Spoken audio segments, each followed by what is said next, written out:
수출이 좋다고 합니다. 코스피도 오르고 있다고 하죠. 그런데 조용히 무너지는 곳들이 있습니다. LG전자가 희망퇴직을 발표했어요. 만 50세 이상 전 사업부 대상입니다. 석유화학 단지에서는 설비의 4분의 1을 꺼야 한다는 정부 권고가 나왔습니다. 여수는 산업위기 대응 지역으로 지정됐어요. 겉으로는 호황인데 속으로는 구조조정이 시작된 겁니다. 지금부터 우리가 보지 못했던 산업 현장의 민낯을 들여다보겠습니다. LG전자는 처음에 TV 사업부만 대상이라고 했습니다. 그러다 범위가 넓어졌어요. 전 사업부만 50세 이상으로 확대된 겁니다. 조건은 이렇습니다. 3년치 연봉과 2년치 자녀 학자금을 줍니다. 연봉 1억 기준으로 계산하면 3억 원의 학자금까지 더해집니다. 성과가 낮은 직원도 희망하면 받을 수 있어요. 2022년에 한 번 했습니다. 2023년에도 했죠. 2025년 2년 만에 다시 하는 겁니다. 실적이 그렇게 나빴을까요? 사실 크게 나쁘진 않았어요. 코로나 때 한 번 크게 뛰었다가 횡보했습니다. 최근 몇 년간 약간 안 좋아진 정도죠. 여전히 1년에 3조에서 4조 원을 버는 대기업입니다. 다만 올해 2분기가 문제였어요. 영업이익이 전년 동기 대비 47% 줄었습니다. 위기감을 느낀 겁니다. 모든 사업부가 나쁜 건 아닙니다. 자동차 전장 부품은 사상 최대 실적을 냈어요. 매출 3조 원 가까이, 영업이익 1,200억 원 이상입니다. 가전 솔루션도 나쁘지 않았습니다. 냉장고, 세탁기, 오븐 같은 것들이죠. 구독 사업 확대하고 온라인 판매도 늘리면서 괜찮은 성적을 냈어요. 그런데 뭐가 문제였을까요? TV 사업이 고전하고 있습니다. 매출이 전년 동기 대비 13% 줄었어요. 흑자에서 적자로 전환됐습니다. 2025년 2분기에는 영업 손실이 커졌죠. 그래서 TV를 담당하는 사업부부터 희망퇴직 이야기가 나온 겁니다. 3분기 전망도 밝지 않아요. 중국 업체들이 공격적으로 해외에 진출하고 있거든요. 중국은 내수가 부진하면 물량을 해외로 쏟아냅니다. 가격을 감당할 수 없는 수준으로 낮춰서 파는 거예요. 중국 내수 부진이 오히려 LG전자 같은 가전기업에는 악재입니다. LG전자는 OLED TV 시장 1위 기업입니다. 화질이 가장 좋은 TV로 유명하죠. OLED TV 출하량 기준 점유율이 52%예요. 삼성전자가 30%입니다. 두 회사 합치면 전 세계 OLED TV의 80%를 장악하고 있어요. 좋은 거 아니냐고요? 문제가 있습니다. OLED TV 시장 규모가 커지지 못했어요. 지난해 두 회사가 판 TV의 90% 이상이 LCD TV였습니다. OLED는 화질은 좋지만 LCD의 아성을 넘지 못하는 거죠. 옆에 놓고 비교하면 차이가 납니다. 머리카락 하나하나 색감이 분명히 다르죠. 그런데 인간 눈에 한계가 있어요. 옆에 놓지 않고 따로 보면 잘 모르겠다는 겁니다. OLED TV는 비쌉니다. 가격이 나가요. 예전 같으면 TV 시대가 지속됐다면 OLED가 대세가 됐을 겁니다. 그런데 요즘 TV를 잘 안 보잖아요. 어차피 TV도 잘 안 보는데 값비싼 OLED를 둘지 저렴한 LCD를 둘지 선택하면 LCD를 선택합니다. OLED TV 시장이 확대되지 않는 거죠. TV 시장이 지속됐으면 화질 경쟁이 되면서 OLED가 컸을 텐데 요즘은 스마트폰으로 봅니다. 컴퓨터 모니터로 보죠. 인터넷 방송이나 유튜브는 화질이 그렇게 중요하지 않아요.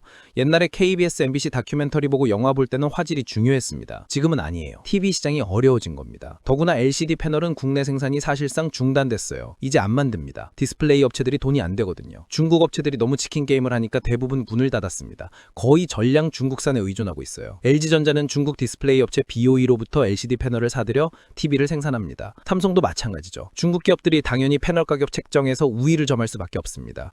치킨 게임 같은 거라면 우리나라가 굉장히 어려움을 겪는 거예요. 그래도 전 세계 TV 시장 점유율 1위는 삼성전자입니다. 19.2%예요. TCL, 하이센스 같은 중국 기업들이 바싹 뒤쫓아오지만 여전히 1위입니다. 다만 차이가 줄어들고 있어요. 예전에는 43%였습니다. 전 세계 TV의 거의 절반을 삼성이 만들던 시절이 있었어요. 30%까지 줄었죠. 2023년을 기점으로 저가 TV들이 몰려들어오면서 중국의 글로벌 점유율이 역전됐다는 말이 나오고 있습니다. LCD TV가 대세인 상황에서는 저렴한 가격을 내세운 중국을 따라잡기 쉽지 않아요. 우리는 프리미엄 TV로 밀고 있습니다. 가장 좋고 부가가치가 높은 TV죠. 그런데 TV 시대가 서서히 저물다 보니까 프리미엄을 내세우기가 지금은 쉽지 않은 겁니다. 시간도 오래 끌었어요. OLED도 나온 지 오래됐습니다. TV가 계속 발전했으면 상관없는데 스마트폰 쪽으로 발전되다 보니까 기술 격차가 축소됩니다. 중국 기업들도 기술적으로 점점 따라오고 있어요. LG전자 사장이 이런 말을 했습니다. 중국 기업을 경계해야 하는데 이제는 폄하 대상이 아니라 정말 다 따라온 것 같다고요. 게다가 최대 수출 시장인 북미에서 월마트 자체 브랜드가 추격하고 있습니다. 월마트는 중국 제조업체와 손잡고 40% 저렴한 가격대로 인기를 끌고 있어요. 50인치 28만 원, 65인치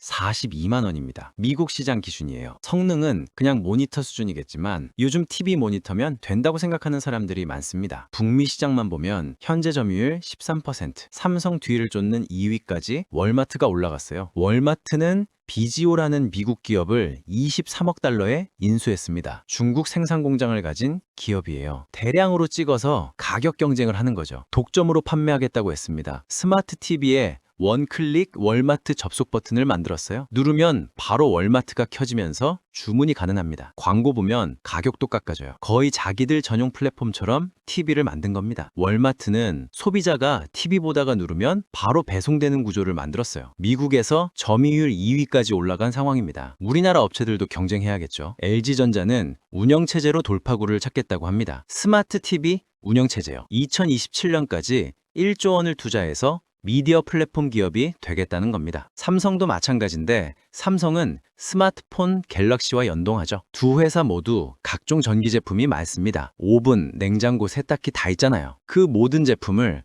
운영체제 하나로 엮는 거예요. 냉장고 문에도 화면을 띄웁니다. 김치가 얼마 남았는지 알려주고 레시피를 보여주죠. 미국에서는 광고도 게재하기 시작했어요. 레시피 같은 특정 컨텐츠를 보려면 15초 광고가 나갑니다. 냉장고 문 열려면 광고 봐야 하냐는 댓글도 달렸는데 그런 건 아닙니다. 특정 컨텐츠를 안 누르면 광고를 안 봐요. 운영체제가 되면 말로도 열 수 있겠죠? 냉장고 문 열어줘, 고기 꺼내줘, 이렇게요. 레시피까지 같이 나올 수 있습니다. 2개월 전에 넣어놓은 과일이 썩기 직전이니 버리라고 알려줄 수도 있어요. 냉장고 화면에 유튜브 띄우지 말라는 법 없습니다. 넷플릭스 보지 말라는 법도 없죠. 주문 내역 넣지 말라는 법도 없어요. 가전제품 운영체제 플랫폼을 컨텐츠 제공판으로 만들자는 겁니다. 가전제품도 컴퓨터니까 게임도 할 수 있겠죠. 냉장고 보면서 철콘 할 수 있는 겁니다. 인공지능도 얹어서 고기 자르는 법이 잘못됐다고 알려줄 수도 있어요. 일상 속에서 TV가 자리를 잃어가니까 디스플레이 판을 더 크게 봐서 가전제품 하나로 모아 운영체제 플랫폼으로 성장하자는 게 우리나라 전략입니다. 연결성을 통해 중국과 차별화하고 인공지능 홈시대를 열자는 거예요. 중국은 LCD TV 저렴한 거 만들려고 하고 우리는 부가가치 높은 인공지능 TV, 인공지능 가전으로 승부하는 겁니다. 물론 중국 업체들도 다 알고 있어요. 하이센스, TLC, 샤오미 같은 것도 최신 인공지능 기능을 TV에 빠르게 통합하고 있습니다. 우리가 기술에서 앞서가면 되는 거죠. 미국 기업들도 뛰어들고 있어요. 아마존은 스트리밍 기기와 TV 만드는 업체와 광고 파트너십을 만들었습니다. 켜면 아마존 스트리밍이 바로 나오는 거예요. 쿠팡도 잘하면 TV 시장에 진출할 수 있지 않을까요? 월마트, 아마존 다 진출하고 있으니까요. TV를 자기네 주문판이자 광고판으로 삼고 싶은 욕망이 큽니다. LG전자가 희망퇴직을 받고 있지만 조금 더 고부가가치 사업으로 가려는 구조조정이 아닐까 희망을 가져봅니다. 나가는 분들이 걱정되긴 하지만 기업도 잘 되고 다른 분들도 다 잘 됐으면 좋겠어요. 우리나라는 내수 기업들은 천천히 구조조정하는데 글로벌 수출 기업들은 조금 빠르게 구조조정합니다. 왜냐하면 다른 나라 기업들이 치고 들어오니까요. 더 생산성이 높고 더 혁신적인 제품으로 만들 수 있어서 경쟁력이 더욱 높아지지 않을까 생각합니다. 구조조정하는 곳이 가전제품만이 아닙니다. 석유화학산업도 우리나라 구조조정의 한파가 거센 산업이에요. 산업통상자원부가 보도자료를 냈습니다.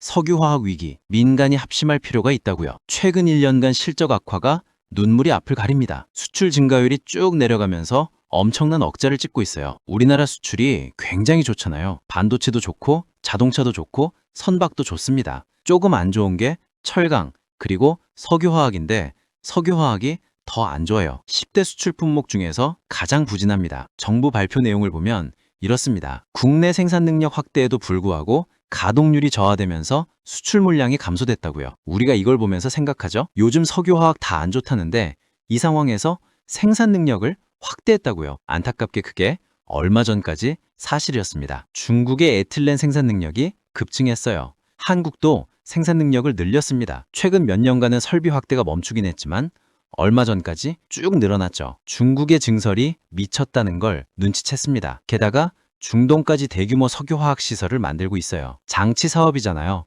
돈을 엄청나게 몰아넣어서 엄청나게 큰 장비를 만들면 거기서 계속 상품을 찍어냅니다. 중국도 중동도 엄청난 투자를 하고 있고 전 세계가 석유화학 공급 과잉에 빠졌어요. 경고가 많이 나오긴 했는데 우리는 안타깝게 줄이지 못했습니다. 남들이 치킨 게임 할 때 아예 치킨 게임을 화끈하게 해서 죽여버리든가 해야 되는데 석유화학은 중동이 자기네 땅에서 나오는 거고 중국은 정부가 지원해 주니까 우리가 죽을 것 같았던 겁니다. 구조조정이 일찍 왔으면 좋았는데 안타깝게 생산 능력을 제대로 줄이지 못했어요. 산업부가 이번에 이런 표현을 썼습니다. 위기의 석유화학업계는 조선업계를 본받아라고요. 과거 조선업계는 거의 10년간 구조조정 그 자체였어요. 요즘에는 조선업이 잘 나가는데 5년 전, 10년 전에는 엄청난 구조조정이었습니다. 2015년쯤 대우조선해양 해대체가 신용등급 AA였어요. 조금 있다가 불꽃같이 하락했죠. A 아래로 내려가니까 못 넣는 회사채가 됐는데 안 팔립니다. 신용등급이 내려가고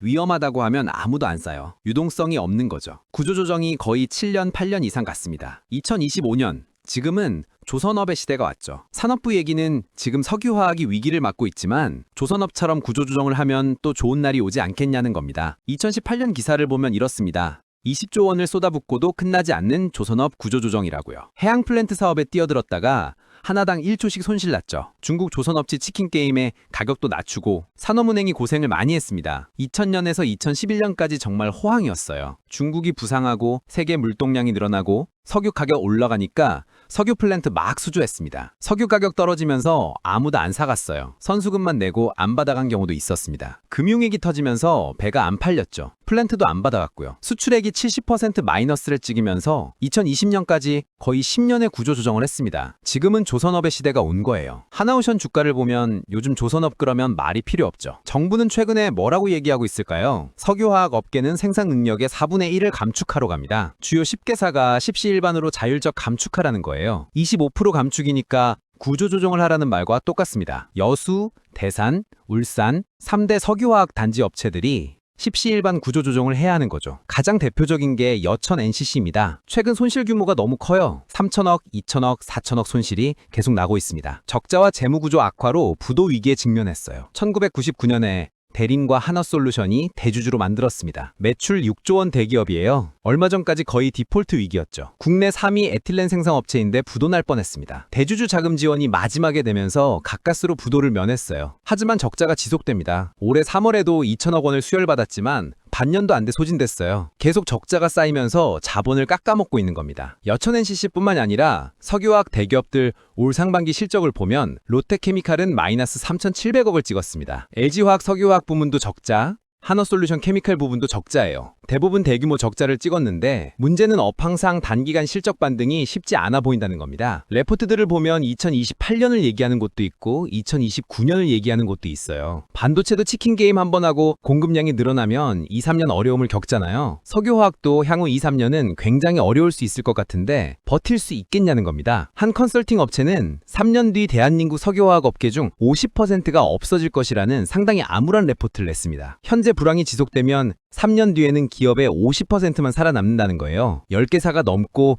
굉장히 많은 인력을 고용하고 있는 회사들이기 때문에 구조조정하면 조선업 구조조정과 굉장히 비슷할 정도로 타격이 있을 겁니다. 현재 석유화학 업체들은 비핵심 사업 매각을 열심히 하고 있어요. LG화학도 이런저런 거 팔았고 롯데케미칼도 공장 매각 유력하게 검토 중입니다. 최근 분위기는 비핵심 사업 매각 정도로 끝나는 게 아니라 산업 대전환 얘기까지 나오고 있어요. 두세 개가 하나 회사가 되든지 아니면 아예 특정 단지가 셧다운될 수도 있겠죠. 원료 구조를 바꾸든지 수출 위주 말고 국내 내수 위주로 하든지 고부가가치 산업으로 바꿔야 되지 않냐는 겁니다. 연료 구조와 설비 구성이 크게 변화하는 산업 대전환이 불가피하다는 말까지 나올 정도로 위기예요. 정부가 쓴 보도자료에 사직생의 각오라는 단어가 나옵니다. 죽을 각오로 달려들어야 석유화학 산업 위기를 극복할 수 있다는 거죠. 우리도 일본처럼 구조조정을 해야 한다고 합니다. 예전에 3, 40년 전에 일본은 세계 2위 수준 석유화학 강국이었어요. 미국이 1위, 일본이 3위였습니다. 그때부터 기업 결합, 설비 통평합, 사업 재편을 했죠. 2000년대 중반 이후로 굉장히 많이 줄입니다. 범용 제품 줄이고 스페셜티,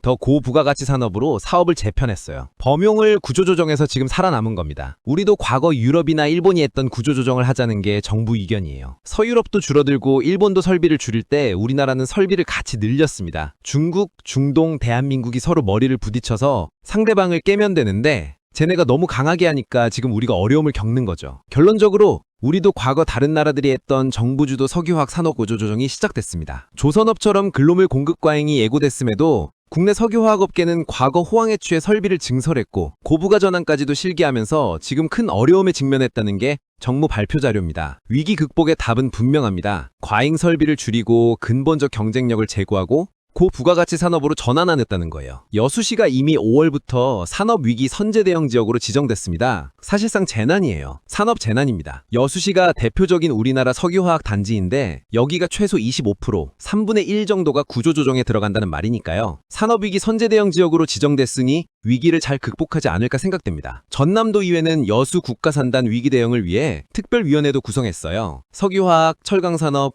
산업구조 재편, 고용 안정을 위해 노력하고 있는 상황입니다. 일본의 잃어버린 30년수 도시를 아시나요? 기타큐슈입니다. 1960, 70년대 일본 제철과 석유화학 1번지였어요. 야하타 제철이 중심이었죠. 1980, 90년대 중국과 한국에 밀려 공장이 하나하나 폐쇄됐습니다. 실업률이 10%를 넘었어요. 도시 전체가 죽어갔습니다. 지금은 어떻게 됐을까요? 일본 정부가 밀어준 환경 수소 수도로 완전히 재탄생했어요. 폐공장 부지에 풍력 수소 실증 단지가 들어섰죠. 로봇 재활용 산업 클러스터도 만들어졌습니다. 2024년 기준 일본에서 가장 빠르게 인구가 유입되는 도시 중 하나입니다. 기타큐슈의 눈물에서 기타큐슈의 재생으로 바뀐 거예요. 여수와 울산이 지금 가야 할 길과 거의 판박입니다. 여러분이 사는 도시는 지금 어디쯤 와 있을까요? TV 공장이 문을 닫는 시대에 우리는 무엇을 만들어야 할까요? 석유화학단지가 멈추는 순간 그 자리에는 무엇이 들어서야 할까요? 구조조정은 끝이 아닙니다. 질문의 시작입니다. 기타큐슈가 30년 걸려 답을 찾았다면 우리는 얼마나 걸릴까요? 답은 이미 시작됐습니다. 다음에도 더 깊이 있는 이야기를 듣고 싶으시다면 구독과 좋아요 부탁드립니다. 시청해주셔서 감사합니다.